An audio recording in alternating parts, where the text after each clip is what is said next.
I'm speaking with Town Administrator Kelley Collins, and we're going to discuss the Town of Wakefield's 2019 warrant articles with the hope that you will have a good understanding of what it is that you'll be asked to vote for. Kelley, thanks for coming. Thank you for having me. I guess I'm in your house. This is the town hall, so. Not my house, the resident's house. This is the town's. Okay, we'll get right to it because we have a lot of warrant articles here. We'll just start, Article 1 is just about choosing town officers, so that's not really something we need to talk about, I don't think. No. True? Okay, Article 2 is a planning board warrant article, and I'm going to read it. Are you in favor of adoption of Amendment 1 as proposed by the Planning Board for the town zoning ordinance as follows? Amend Article 11 and Article 33 to update the definition of manufactured home to include recreational vehicles placed on site for greater than 120 days instead of 180 days. What can you tell us about that? So that was recommended by our building inspector, code enforcement officer, and was presented to the planning board as required by law. They had a public hearing, I believe it was on January 24th, and the planning board chose to go ahead with this particular amendment to their zoning.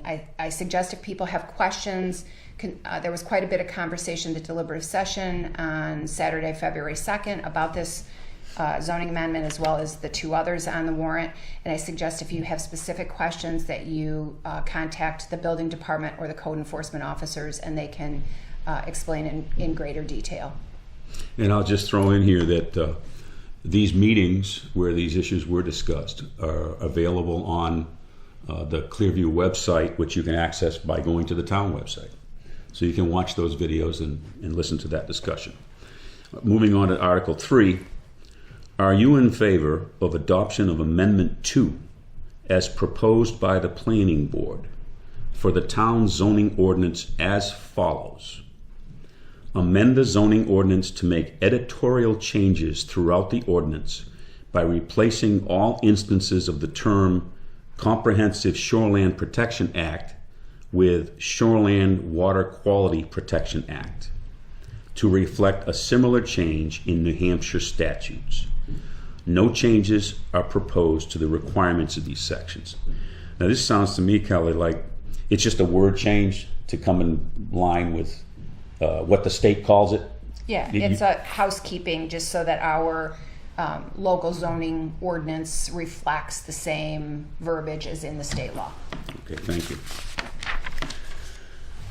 Moving on to Article 4. Are you in favor of adoption of Amendment 3 as proposed by the Planning Board for the town's zoning ordinance as follows?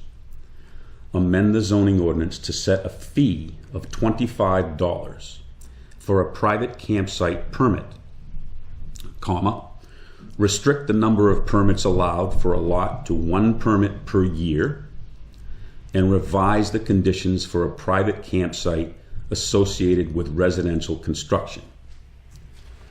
What can you tell us about that? That's another planning board issue? It is. It's a little bit of a change. We had implemented the $25 permit fee in the past and then had gotten rid of it.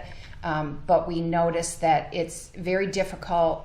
The state statute has the 120-day consecutive occupation of a RV, trailer, camper. And so we don't have any mechanism to start that 120-day clock because we aren't requiring a permit. We don't know when it happens. So this was an ask from our code enforcement department to the planning board to re-implement the $25 fee. They can go out, issue the permit, and that will start that 120-day clock that's required in the state law in the 120 consecutive days. So, and just as a clarification, there is no permit required to store your personal camper or a friend's camper or a neighbor's camper in your driveway. This is about occupying those campers for the 120 consecutive days as a camp. It doesn't have anything to do with storage. You are still able to store your camper in your driveway. If you're also allowed under the local zoning to have one unregistered vehicle in your yard. So if you have one camper that's registered, one camper that is not, you still would not have to get this permit. Okay, and just as a point of information for people that want to research this further, on the town website, you can go to the planning board section, and the zoning regulations are there. Yep. And the article for a private campsite can be viewed. I believe it's Article 16, and it's on page 42. So if you have questions of what exactly the existing ordinance is, you could review that there. Mm-hmm. Okay, moving right along to Article 5. Now we're getting into some of the money articles. Yep. Article 5, to see if the town will vote to raise and appropriate the sum of $50,000 to repave the parking lot of the Public Safety Building located at 2017 Wakefield Road, and to further authorize the use of December 31st, 2018 unassigned fund balance with no amount to be raised from taxes.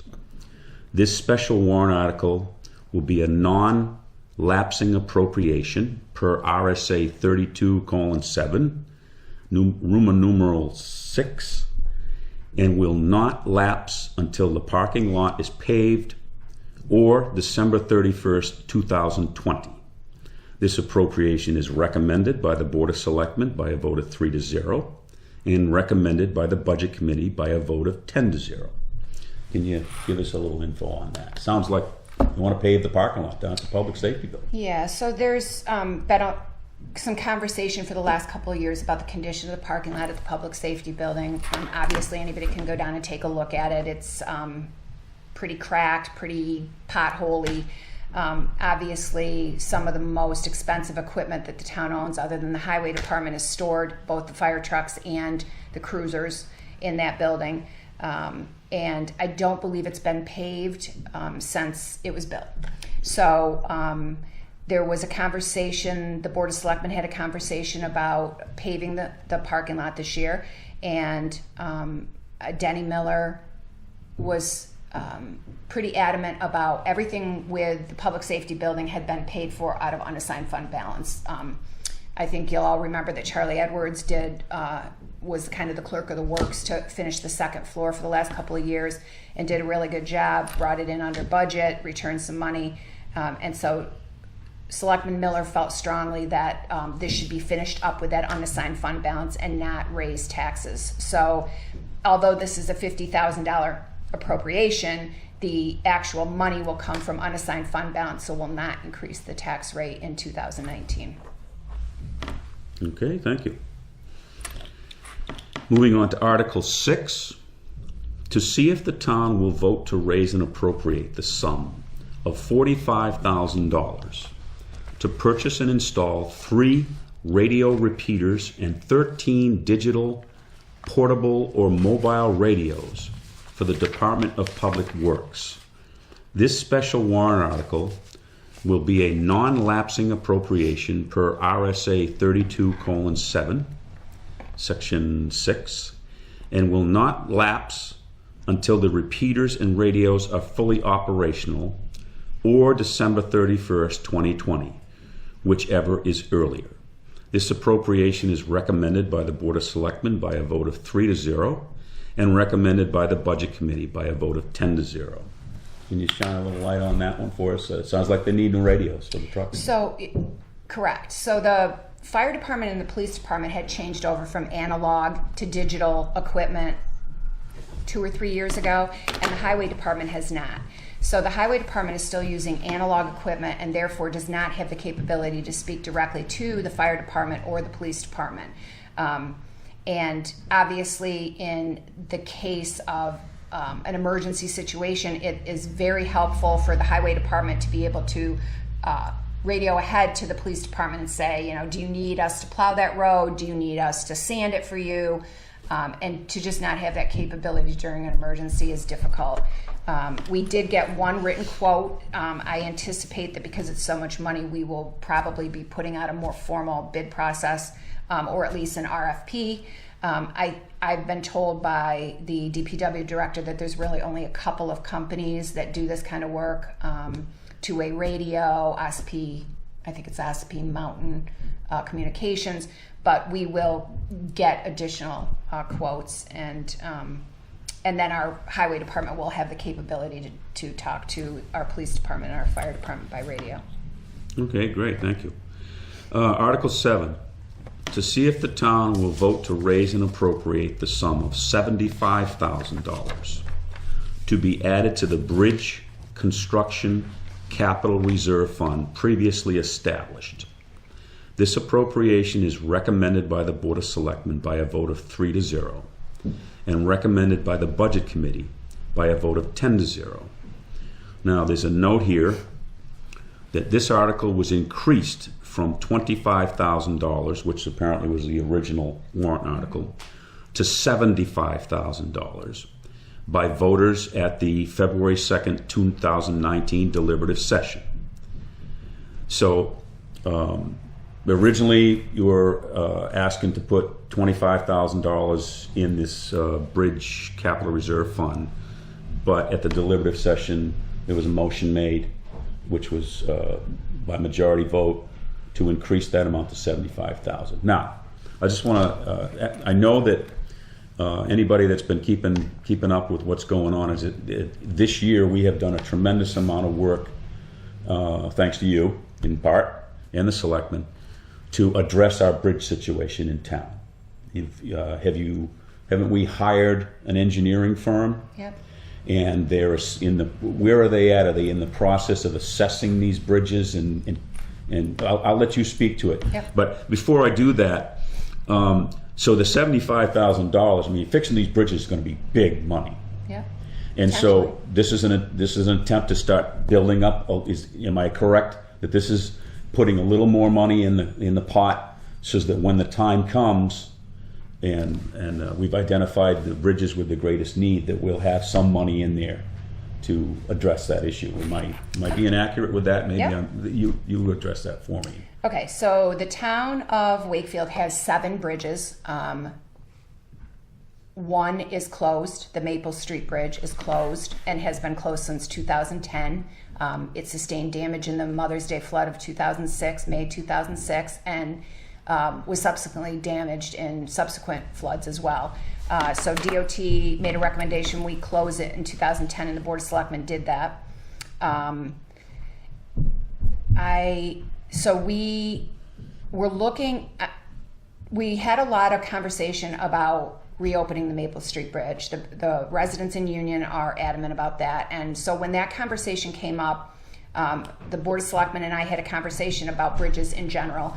And we decided that it was time to do a comprehensive study of all 7 bridges, that we can't just one off these bridges and fix one and then let another one close. And so we had an we did an RFQ, request for qualifications, because that's what's required by DOT. You can't just do an RFP or a bid process.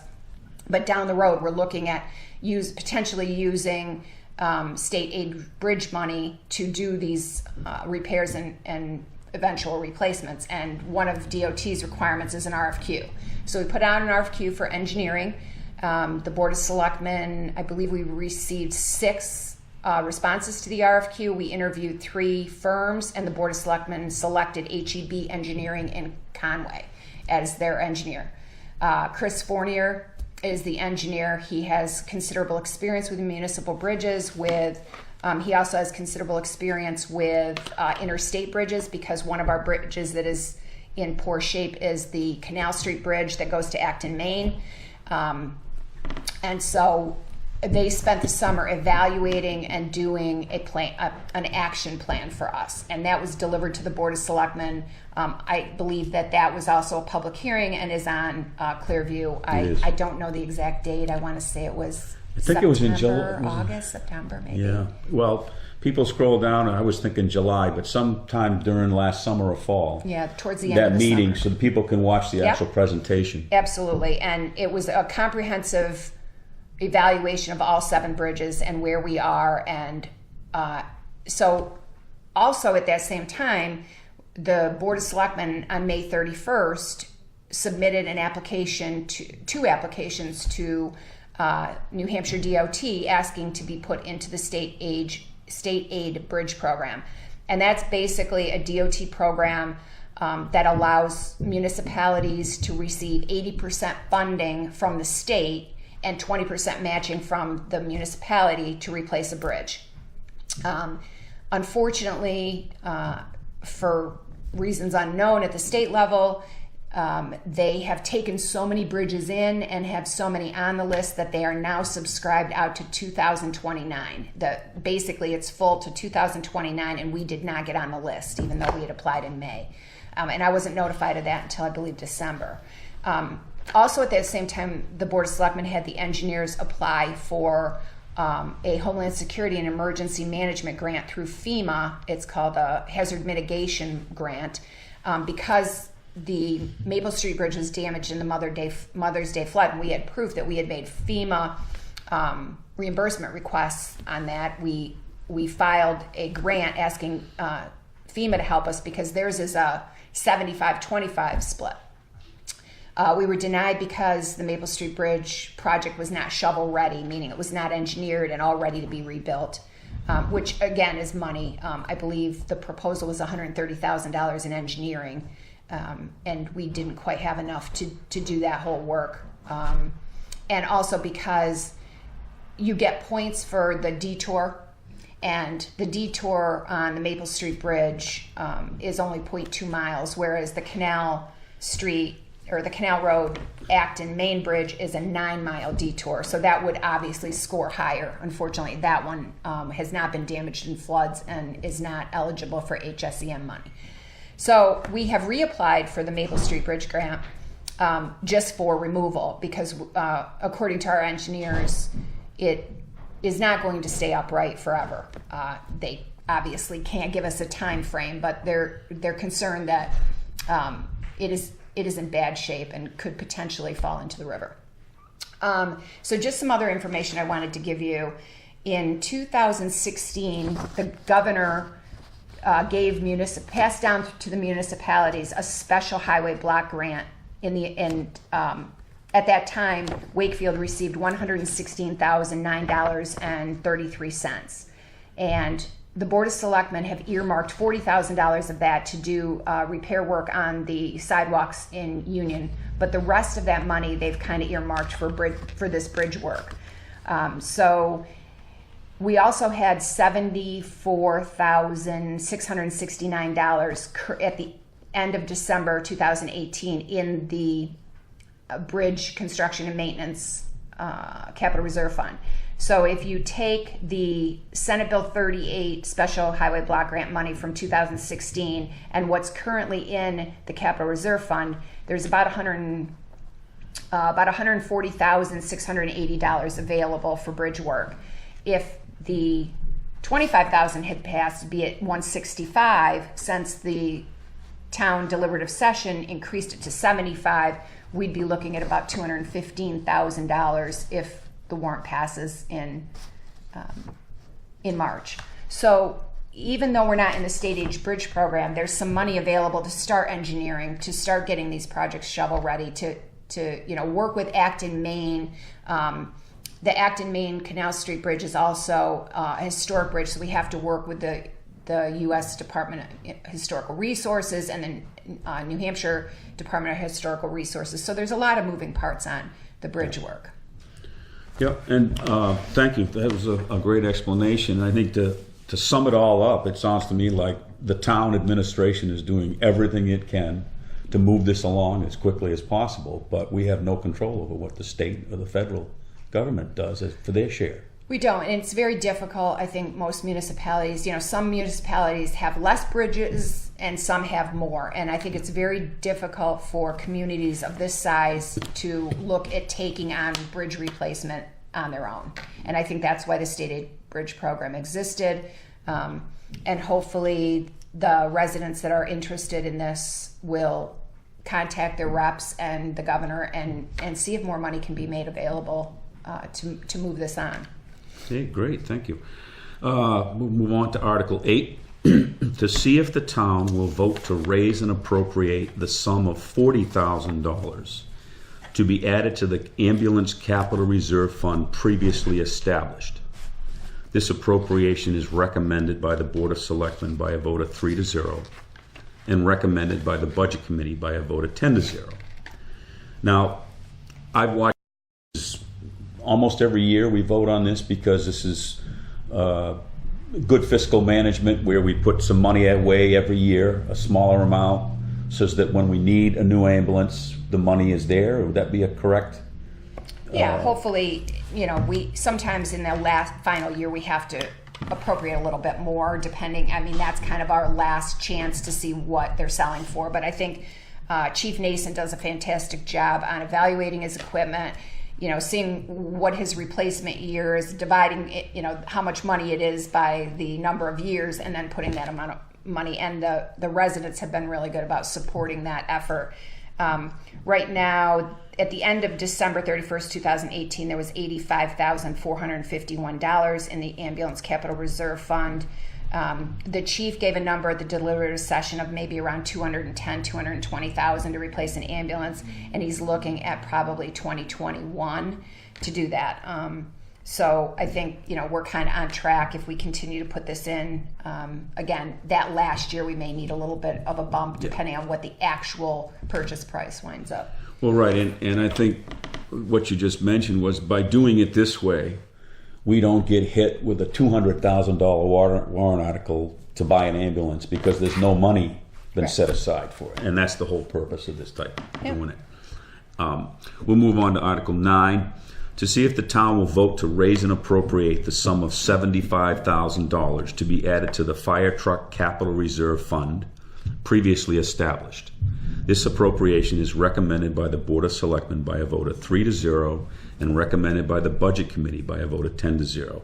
Isn't this kind of the same thing we just talked about, only except to put money away to buy a fire truck when we need it? Right, and in this case, I believe the next truck we need is a heavy rescue, which carries, although it doesn't actually put out the fire, it carries all the equipment that they need to put out a fire.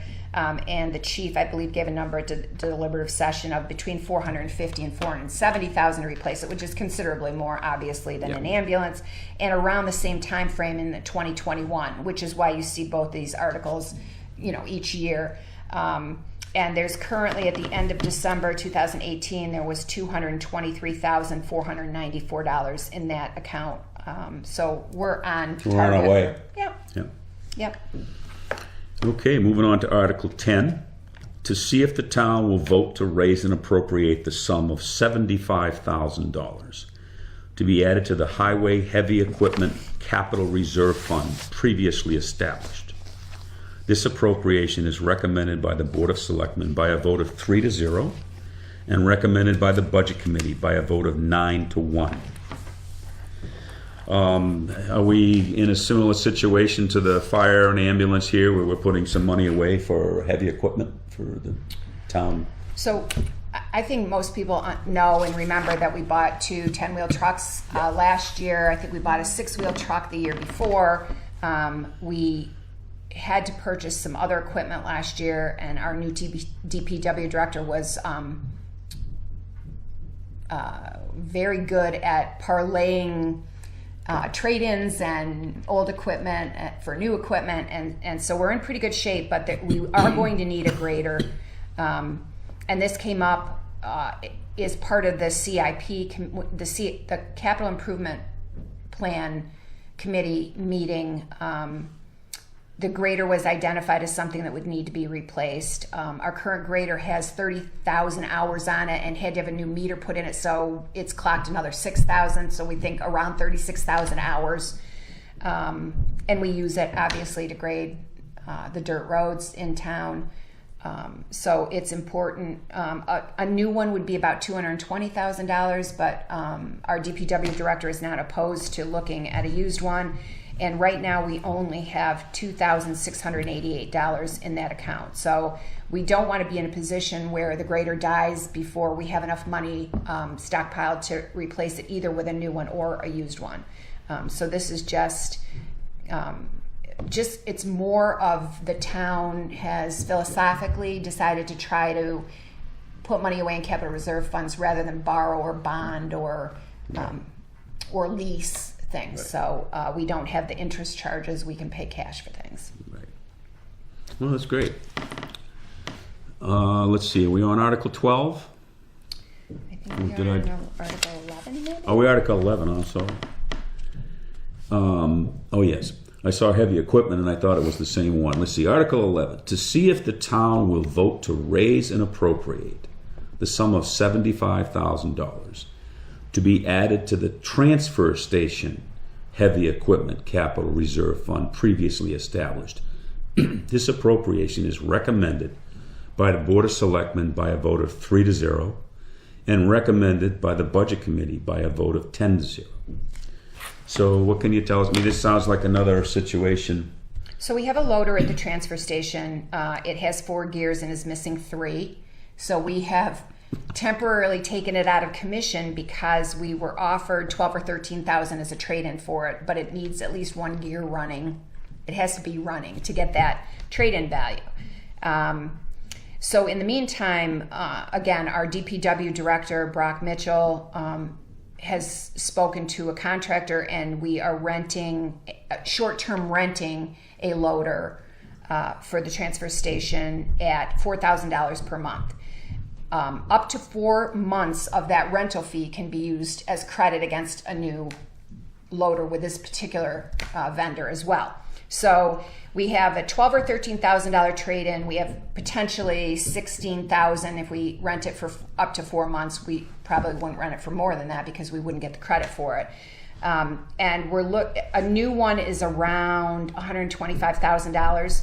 So if you take the $125,000, a $12,000 trade-in, a $16,000 rental credit, that leaves us with a purchase price of $97,000. There's currently $28,333 in the capital reserve fund. That brings us down to a little under $75,000. So if we put this $75,000 in, we'd have about $6,000 wiggle room, and hopefully we can do better. But this is our plan because we really need a loader.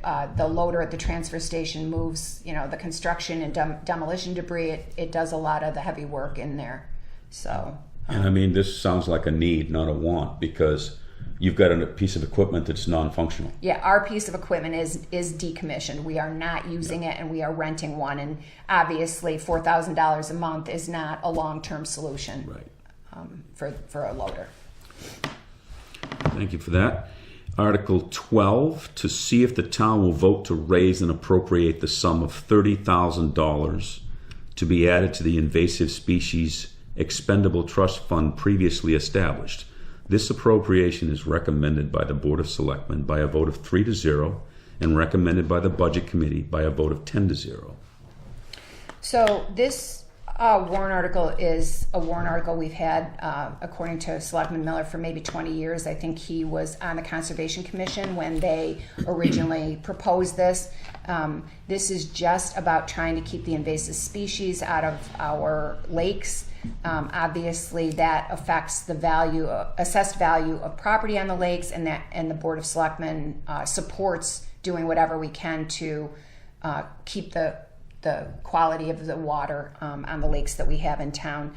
And so each year, the Acton Wakefield Water Resource Board makes a request for Great East, Lovell, Pine River Pond, and Province Lake, and then Bellew and Balch make their own requests. So there's currently $4,799 in the Capital Reserve Fund as of December 31st, and the board is asking for $30,000. That will allow us to appropriate the same amount of money as we did last year. We've had a couple of the lakes ask for additional funding, but the board didn't think this was really, with all the CIP requests and the capital reserve funds were funding, they saw fit to level fund it. And obviously you see the majority of the selectmen and the majority of the budget committee supported that level funding. Okay. Moving on to Article 13, to see if the town will vote to raise and appropriate the sum of $45,000 to be added to the Police Cruiser Capital Reserve Fund previously established. This appropriation is recommended by the Board of Selectmen by a vote of 3-0 and recommended by the Budget Committee by a vote of 8-2. Do we buy a cruiser every year? To the best of my knowledge, we do. Seems like we do. And I think that if you were at the deliberative session, which I know you were, Yeah. Chief Ventura did a pretty good job of explaining that generally he buys the year that he's purchasing. There aren't any 2019s available, so we will be purchasing a 2020, which has driven the cost up a little bit. And also, because we are replacing the sedan-style cruiser with the SUV-style cruiser, the cage that separates the front seat from the back seat is a little bit different configuration, and I believe he gave a number of $4,000 to $6,000 to replace that cage. So it's a little bit more than a sedan cruiser would be, but this will allow us to have the SUV style and the appropriate cage. Okay. And there's only $723 in that capital reserve fund, so we're kind of raising it all. Okay. Article 14, to see if the town will vote to raise and appropriate the sum of $11,000 to be added to the Technology Capital Reserve Fund previously established. This appropriation is recommended by the Board of Selectmen by a vote of 3-0 and recommended by the Budget Committee by a vote of 9-1. So the technology fund generally pays for the computers that we need, and it's usually a little bit more than this. But this year we needed a server, and so the select board has opted to lease all the IT requirements, the desktops, the servers. The PD will need a server this year, which would be $10,000. The town hall would need a server next year, which would be $10,000. So to try to even this out, we're entering into a 5-year lease agreement for that equipment. This just covers laptops, and all three of the selectmen's laptops are slated for, and it's usually a 5-year rotation, so they're slated for replacement as well as some laptops at the PD. So this would cover about 6 laptops, and also all the labor to add the programs that we use and the firewalls that we use and the virus protection that we use. Okay, thanks. Article 15, to see if the town will vote to raise and appropriate the sum of $10,000 to be added to the Town Hall Improvement Capital Reserve Fund previously established. This appropriation is recommended by the Board of Selectmen by a vote of 3-0 and recommended by the Budget Committee by a vote of 10-0.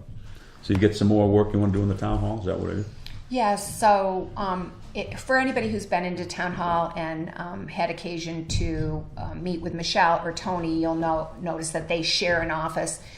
That can be disruptive when they're on a phone, when they're making, Michelle does all the benefits administration, so if there's a confidential phone call that has to be made, if she's trying to explain orientations to employees, things like that. So there's an empty office in the front that used to be, for those of you who've been here a while, it used to be the assessing office. When Cindy moved downstairs, it's been predominantly empty. It's got 2 counters. It has our copy machine and our mail system. So what I'd like to do is change the configuration of those counters in there, repair the floors, do a little painting. It doesn't have air conditioning or heat of its own in there other than some baseboard, so it will require a mini split system, and this will just all help. There's currently $8,875 in that account, so I don't anticipate that it would take all of that, but that would help us start moving in that direction. In addition, I intend to make sure that we meet all the state labor department safety requirements. Our Joint Loss Management Committee has been good about touring the different town buildings, and we have some safety violations here that could be addressed with this as well. Just the use of extension cords, things that really aren't kosher in public buildings. So we'll address that at the same time. Yeah. Okay, we're moving on to Article 16. To see if the town will vote to raise and appropriate the sum of $237,500 to be added to the Highway Construction Project Capital Reserve Fund previously established, with this amount to come from general taxation and a partial offsetting revenue from state highway block grant funds received. And in parentheses here, it says in 2018, the town received $138,348. This appropriation is recommended by the Board of Selectmen by a vote of 3-0 and recommended by the Budget Committee by a vote of 10-0. I mean, is this money used like paving, road upgrade, or maintenance, really? Not really upgrades more as much as maintenance? More bigger maintenance, not so much, small maintenance items, ditching, things like that, but bigger things, paving, crack sealing. And I got a list of the roads that Brock, our DPW director, is intending to do. And of course, this would be predicated on what the price per ton for asphalt is next year. So each year in the spring, we put our project out to bid, and the companies that want to bid come out and measure it and decide how many tons they need. And based on the price per ton, that tells us how many feet we can do. But his plan is to do a 1.5-inch overlay on Ballard's Ridge Road from New Hampshire Route 153 to the intersection of Pine River Pond and Layton Corner Roads. This road is approximately 11,250 feet in length and 22 feet wide. So based on the tonnage, he thinks he can do that one. He'd also do 1.5-inch overlay from Route 153 on Acton Ridge Road to the intersection of Dearborn Road. That's approximately 7,215 feet and 22 feet wide. And then on Dearborn Road, he'd like to do a 3/4 shim from the intersection of Dearborn Road to Round Pond Road. And that's approximately 793 feet and an average of 22 feet wide. So those are the 3 projects he has right now. If the tonnage winds up less, he might be able to do a little more. If it winds up more, he might have to do a few feet less. So, and if anybody wants to see this, it's available in my office. Brock would certainly be willing to discuss it with people, but... Well, and if I add up those footages in my head here, we got about 3.5 miles is approximately. Looks like it. Yeah, I mean, if the estimated price per ton at $80 per ton proves out right, then we can do that much. And again, if not, a little more, maybe a little less. Okay. And we do currently have $63,997 in that capital reserve fund. So if this warrant passes in March, that'd give us a little over $300,000 to work on that. Great, thank you for that. Article 17, to see if the town will vote to raise and appropriate the sum of $5,000 to be added to the Assessing Statistical Update Capital Reserve Fund previously established. This appropriation is recommended by the Board of Selectmen by a vote of 3-0 and recommended by the Budget Committee by a vote of 10-0. What can we... aren't we required to do these updates by law or something? And sure. So we do a review of 1/4 of the property every year, and then on the 5th year we need to do a townwide update. And so this allows us to put the money away for the townwide update. As I'm sure many of you are aware, many people's assessments went up this year because this was a 5-year cycle and it had not been updated since 2013. So 2018 was the update year. This will allow us to put money away for our next update year, which will be 2023. And we're down to $232 in that capital reserve fund because we just did the update in 18. Okay. Article 18. To see if the town will vote to raise and appropriate the sum of $5,000 to be added to the Greater Wakefield Resource Center Building Capital Reserve Fund previously established. This appropriation is recommended by the Board of Selectmen by a vote of 3-0 and recommended by the Budget Committee by a vote of 10-0. So this is to do some work, not much work for $5,000, but do something at the Resource Center down there in Union? So, probably a lot of people know that we are responsible for the outside maintenance at the Greater Wakefield Resource Center. We replaced the septic system tank in the parking lot 2 years ago, and during part of the capital improvement program meetings, it came up that the Greater Wakefield Resource Center is going to need a roof. They're estimating that at about $38,000 and the need probably in 2021. So we currently have $9,723 in that capital reserve fund. So if we were to put $5,000 or $6,000 away for the next 3 years, we'd be making a dent in what we need to do the roof in 2020. We need to up it a little bit probably, but that's the next, I think, big ticket item, and will come from a capital reserve fund.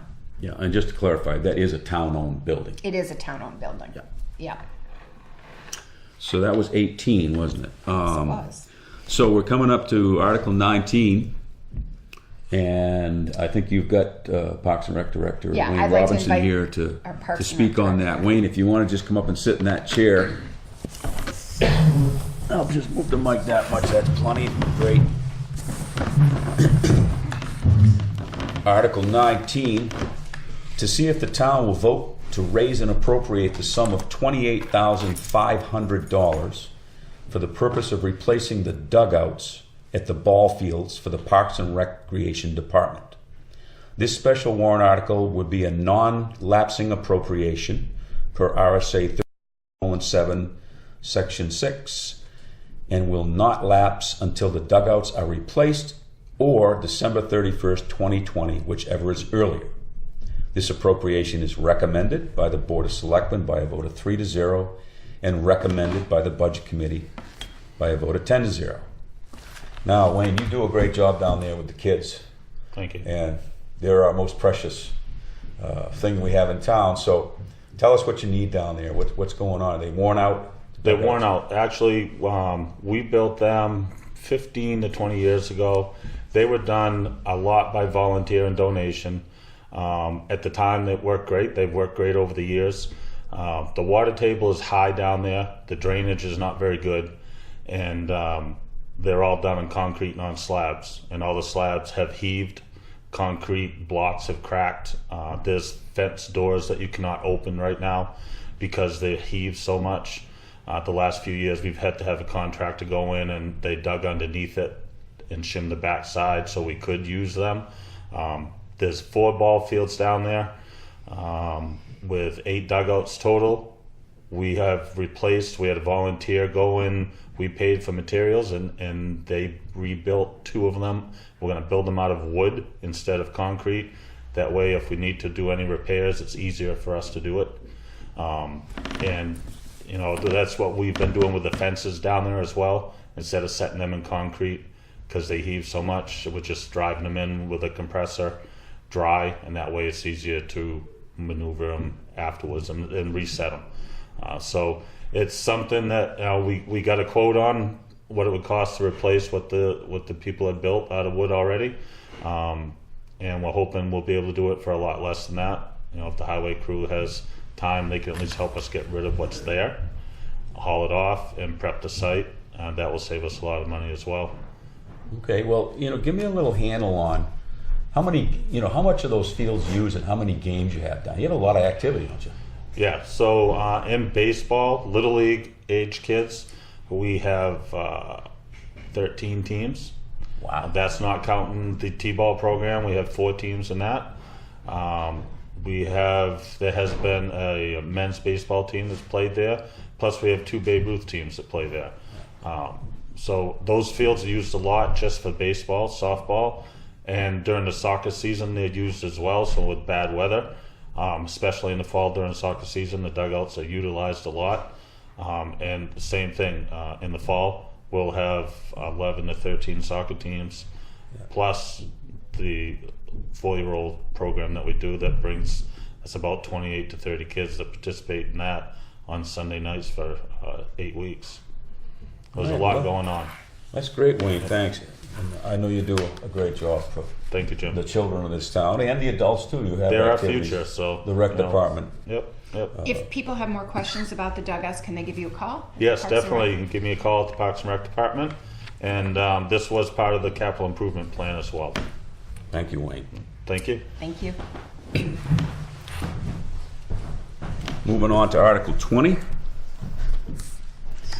To see if the town will vote to raise and appropriate the sum of $5,000 to be added to the Cemetery Maintenance Capital Reserve Fund, previously established. This appropriation is recommended by the Board of Selectmen 3-0 and recommended by the Budget Committee 9-0. So that account currently has $4,618 in it. And this was a request from the library, or from the cemetery trustees.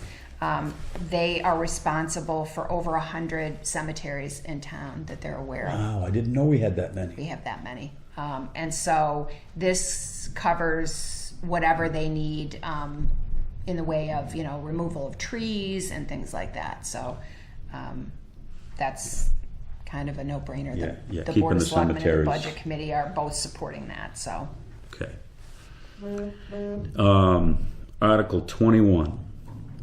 To see if the town will vote to raise and appropriate as an operating budget, not including appropriations by special warrant articles and other appropriations voted separately, the amounts set forth on the budget posted with the warrant or as amended by vote of the first session for the purpose set forth herein, totaling $5,513,976. Should this article be defeated, the default budget shall be $4,997,810, which is the same as last year, with certain adjustments required by previous action of the town or by law, or the governing body may hold one special meeting in accordance with RSA 40:13, Roman numeral 10, and Roman numeral 6, to take up the issue of a revised operating budget only. This appropriation is recommended by the Board of Selectmen by a vote of 3-0 and recommended by the Budget Committee by a vote of 10-0. Now, there's something in parentheses here.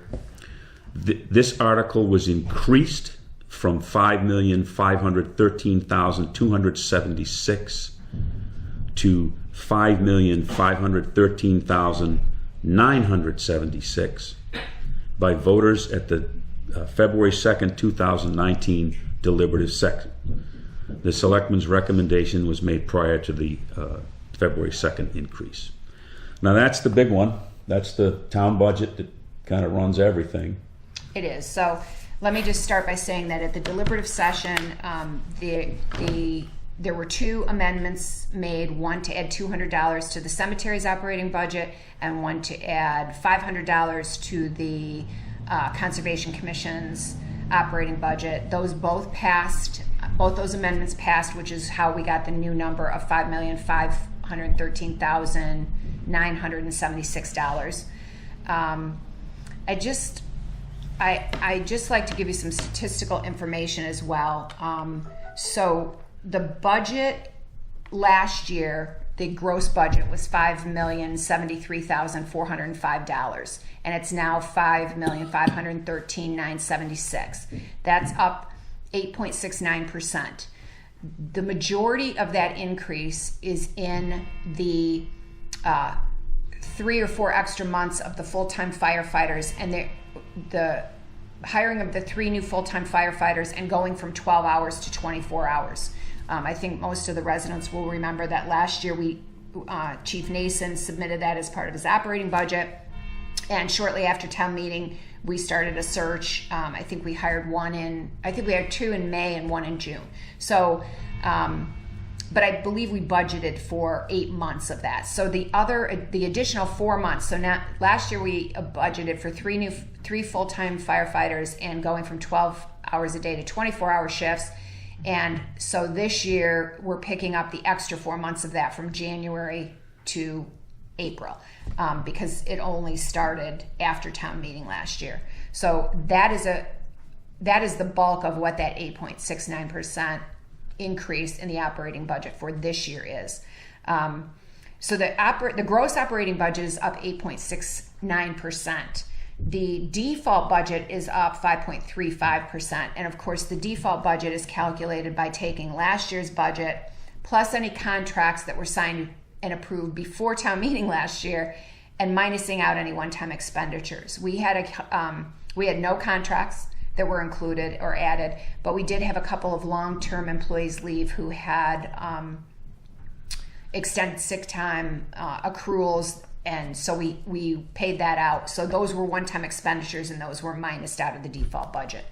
I think the number here that we should probably look at, so we have to show the gross budget, but if you look at the summary page on the MS 737, which is the actual posted budget, you'll see that the amount to be raised by taxes is only up 4.48%, and that's also because we added the $700 to the budget.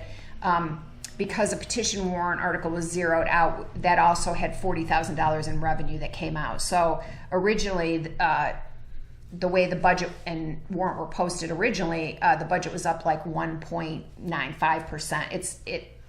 The amount to be raised by taxes would now be about 4.48%. And in addition, the warrant articles one warrant article was increased by $50,000. So the warrant articles are now up by 5.24%. So if you take those increases, and if everything passes the way it is on the warrant and budget this year, I anticipate an increase of about 4.2%, or about 4.5%, and that would be approximately 13 cents on the tax rate. I can't give an exact number because that's predicated on what the assessed value is as of April 1st of 2019, but that's the best estimate.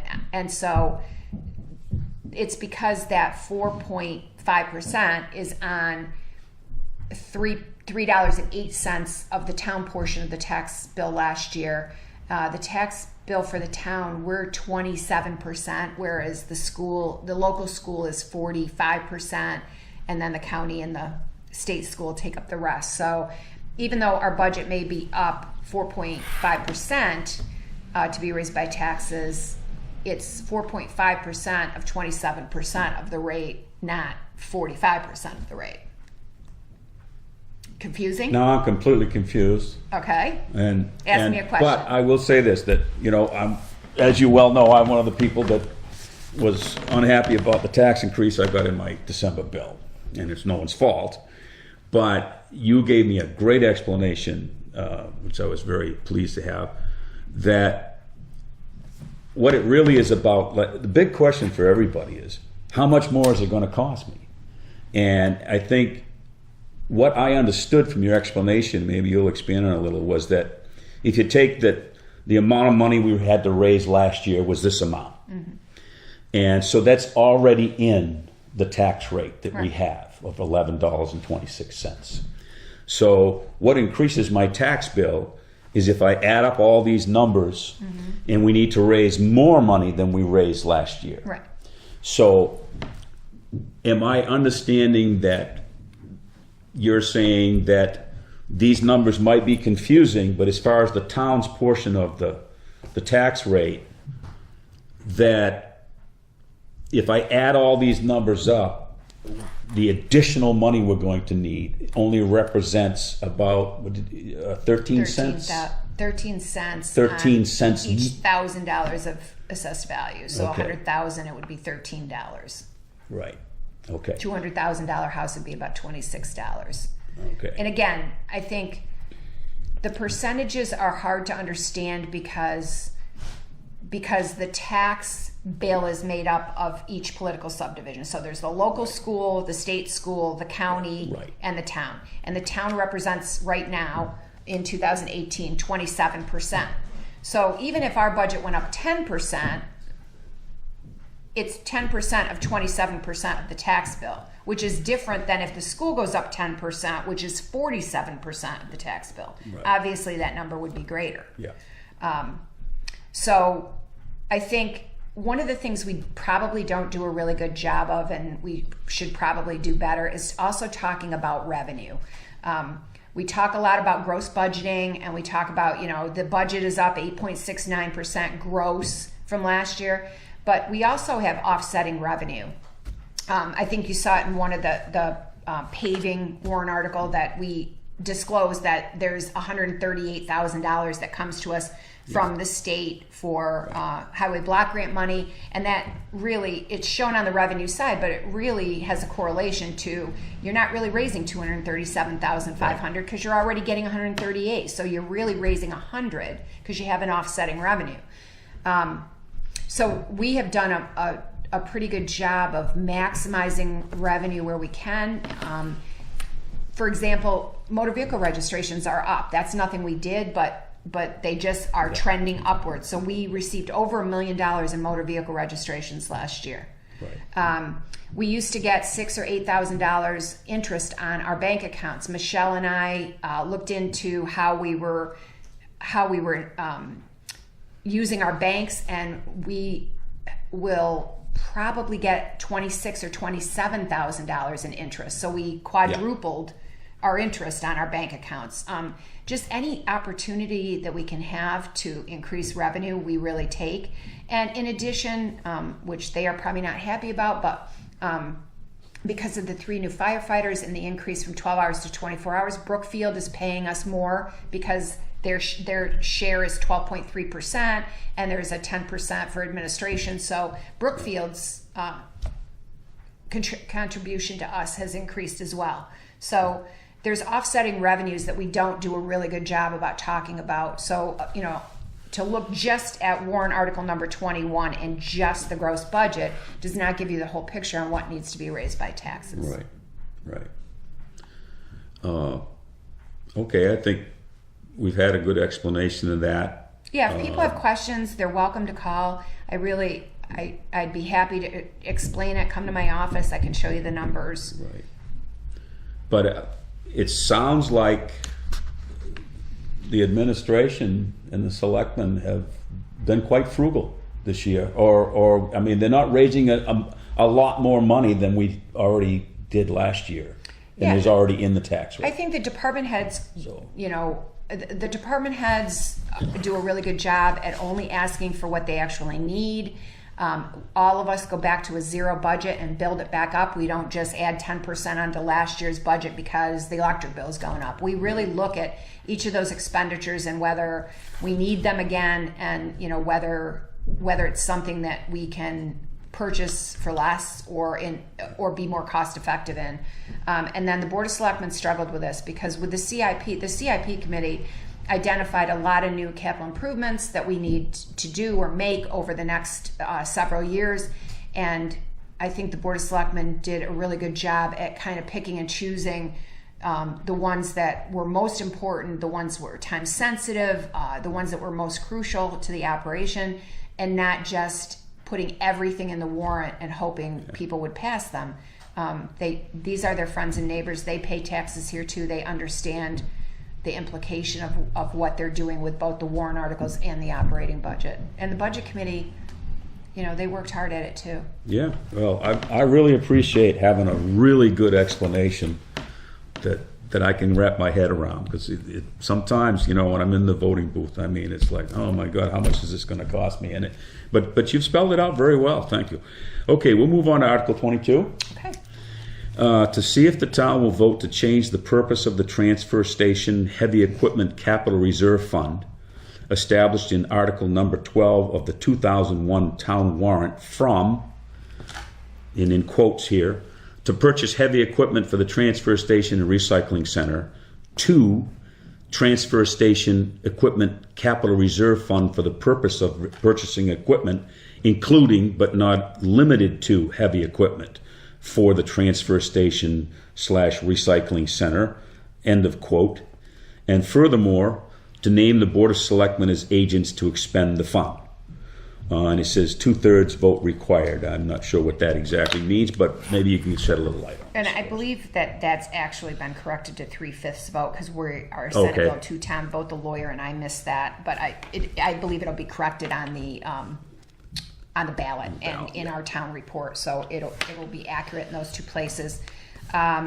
So basically, the way it was written before, we could only use this capital reserve fund to purchase heavy equipment. And I think you'll notice we put, I believe, $75,000 in this in warrant article number 11. There is other equipment that is needed at the transfer station. Balers, potentially, the compactor, a trailer to haul cans to Rochester. So there's some equipment needed that wouldn't necessarily meet the definition of heavy equipment. So we're changing this so that we can use the funds that we have in there, which again I think was we have $28,338, and we're going to need to purchase that loader. But if we make it so that we can purchase any equipment, we can put money away to purchase a baler, a compactor, a trailer, whatever they need down there. And again, that would come to the Board of Selectmen for review. Okay, great, thank you. Moving on to Article 23, to see if the town will vote to modify the provisions of RSA 72:39-A for elderly exemption from property tax in the town of Wakefield, based on assessed value for qualified taxpayers to be as follows. For persons 65 years of age up to 75 years, $56,000, and in parentheses, currently $46,000. For a person 75 years of age up to 80 years of age, $75,500, and it's currently $62,000. For a person 80 years of age or older, $94,000, and it's currently $77,000. Now, to qualify, the person must have been a New Hampshire resident for at least 3 consecutive years, own the real estate individually or jointly, or if the real estate is owned by such person's spouse, they must have been married to each other for at least 5 consecutive years.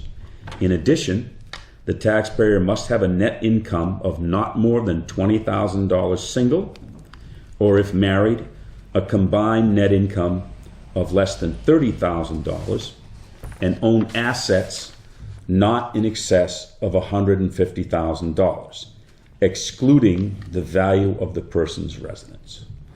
It says majority vote required. Right, so I'm just doing a little math here because I think the way this came up, it was proposed by Howie Knight, who is on both the Budget Committee and other boards in town. I believe he serves on the Board of Directors for the Food Pantry. And so Howie Knight's concern was that with the increase in assessed value, the elderly might be more displaced from their homes. We don't want anybody to lose their home because of the increase in the assessed value. So I was just doing a little math there. If you look at, based on the $11.26 tax rate that we have right now, if you look at the first tier, which would be the 65 to 75 years, it used to be $46,000 of assessed value could be exempted if they qualified. That would be $517.96 off their tax rate. If it increases to $56,000, it would go up to $630.56. So you're talking about a $113 increase for just that tier. And the way that Mr. Knight figured out these tiers is that in general, the assessed value in the town went up about 21%. And so he increased these by 21% to reflect that. We currently have 16 elderly people taking advantage of, and I don't have the breakdown by the tiers, but there's currently 16 elderly residents taking advantage of the elderly exemption. And this is exactly the language. I know it's very wordy and a little confusing, but this is the exact language we have to use from the state statutes to change this. And that's why it's written the way it is. So the Board of Selectmen, he took it to the assessing board and they recommended it, and the Board of Selectmen were fine with it. Okay, well, I'm a little confused just in what I read here, and maybe we can get to the bottom of this. For example, for the first one, for a person 65 years to 75 years, it says $56,000. Does that mean that they don't pay taxes on $56,000 worth of value of their home, but they pay taxes on the rest? Yes. Okay, now it's coming clear to me. So if they had a camp that was only valued at $50,000, they would not pay any taxes because their place was valued less than the $56,000. And they still have to meet all these other requirements. They have to have been residents. They can't have income of more than this much single, this much married. Their assets other than their family home. So if they have, $200,000 in stock, they are obviously are not going to qualify. So there's a whole qualification process. There's an application. We vet it carefully because we're reviewed by DRA on these as well. Yeah, right. Well, it sounds like this is to help out residents who are in their golden years and don't have the ability for higher incomes now. They're probably retired. Right. And they don't make a lot of money. Right. And they're not rich either. Right. I mean, they don't have lots of property or potentially people on a fixed income whose income doesn't go up every year, but whose assessed value may increase. Right. Potentially. I think most states have something similar to this. Here it's an elderly exemption. I think in Florida they call it the Homestead Act. In New York State they call it the STAR program. Yeah. I think all states try to address this in some way so they're not displacing. And it's not just the elderly. I mean, they call it an elderly exemption. This particular one is, but we also have veterans tax credits. There's disabled tax credits. So this is just the one that we're talking about right now. And these people still pay taxes. They're just getting a little break. Yep. If this passes. Yeah, because if you have a $200,000, a home assessed for $256,000, you're still paying on the other $200,000, and again, it goes up as you age. So I think I understand it now. Thank you so much. Okay, we'll move on to Article 24. We're getting there. To see if the town will vote as authorized by RSA 261:157-A to adopt an ordinance waiving the fee to be charged for a permit to register one motor vehicle owned by any person who was captured and incarcerated for 30 days or more while serving in a qualified war or armed conflict as defined in RSA 72:28, Roman numeral 5, and who was honorably discharged, provided the person has provided the town clerk with satisfactory proof of these circumstances. And it says majority vote required. Now, this is kind of clear. I mean, for people that were in a war and actually were captured and incarcerated for 30 days or more. Right. And so we're looking at, I mean, does this mean they can register one vehicle? Yes. For free. For free. And the state waives their fee as well. And the state waives, okay. So those questions came up at deliberative session. This was passed on to me by the town clerk. I believe the town clerk's associate. I believe the legislation just changed on this last year, so now we have the ability to do this. This language was also provided for us from the statute. And somebody at the deliberative session did say, geez, if somebody was a prisoner of war for one day, I'd be good with it. But unfortunately, the statute says 30 days. So, Val will have to have them fill out an application, and she'll have to have their DD-214, some of the same proof we do for the veterans tax credit. Right. They will have to prove that they meet these requirements. But I think that's the least we can do. And I just want to say on this and the last couple, I guess 22, 23, 24, There's no recommendation by the selectmen or the budget committee because it's not required because they're not money articles, but you shouldn't take that to mean that they either support or don't support. You know, they want you to make up your own mind. And they had, you know, the Board of Selectmen had to put this on the warrant and they saw fit to do that. So, of course. and I think, again, we can't change the 30-day or more than one vehicle, but this is what we're allowed to do. And so that's the way the warrant appears. All right, great. Well, we're down to the last warrant article, which was a petition warrant article. It was. Brought up by some residents who went through that process of getting signatures and so forth. I'm going to read it. Okay. To see if the town will vote to raise and appropriate $0 for the repair of the Maple Street Bridge in Union. $0 will come from the Capital Reserve Bridge Construction Fund. The remaining $0 will be raised by taxation. This appropriation is not recommended by the Board of Selectmen by a vote of 3-0 and is not recommended by the Budget Committee by a vote of 8-1. Now, this article originally said $180,000. And so I'm going to read the rest of the warrant article here that's been in parentheses in dark print. This article was changed from to raise and appropriate $180,000 to $0. $40,000 to come from the Capital Reserve Bridge Construction Fund to $0. And $140,000 to be raised by taxation to $0, respectively, by voters at the February 2nd, 2019 deliberative session. The Selectmen's recommendation was prior to the zeroing out of voters. So, if I understand this, a group of people exercised their right to petition a warrant article, and it was originally for $180,000. The Board of Selectmen did not recommend that. Right. And it was not recommended by the Budget Committee by a vote of 8-1. And then as part of the democratic process, it was brought up at the deliberative session on February 2nd. And apparently a motion was made, seconded, and it was voted to reduce the number to $0. Right. So, and it was adopted by a majority vote of the people at the deliberative session. The vote was 39-18. Okay. Is there any more we need to say about that? I would just say that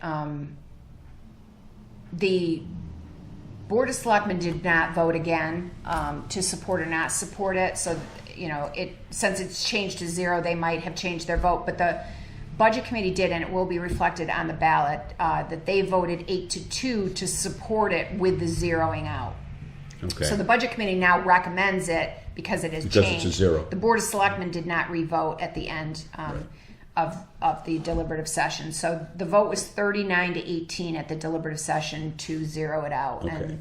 And, Well, I think and that's the way it'll appear on the ballot. the only question that might be in some people's mind is, why am I going? This is still going to be on the ballot. It has to be because it's a petition article. Because it's a petition article, and even though it says $0, That's the only thing that the deliberative session can do is to Right. zero out the money. They can't can- remove it from the warrant, and they cannot change the wording. I think the wording was to repair, and somebody had brought up at the deliberative session, can we change it to replace? In the eventuality we get into the state aid bridge program, none of the verbiage could be changed. Only the money could be zeroed out or increased, or so that is what deliberative session did. well, Kelly, that's the end of the warrant article discussion, and I got to say that every time I have a conversation with you, I learn something, and I think that we've learned a lot today about exactly what we're going to vote on and what it means for us, and I appreciate that. I thank you for doing this for us, and I know the townspeople will now be able to make an informed decision. So I thank you for giving us this opportunity to explain our warrant. And I just want to say, I see some things on Facebook. You know, I am here almost every day, Monday through Friday, 8 to 4. I'm happy to answer questions. If you have a question for me, give me a call, email me. I like to answer the questions. That's what you all pay me to do. And I don't mind doing the research on it. I appreciate your time. Thanks for Thank you. doing this for us.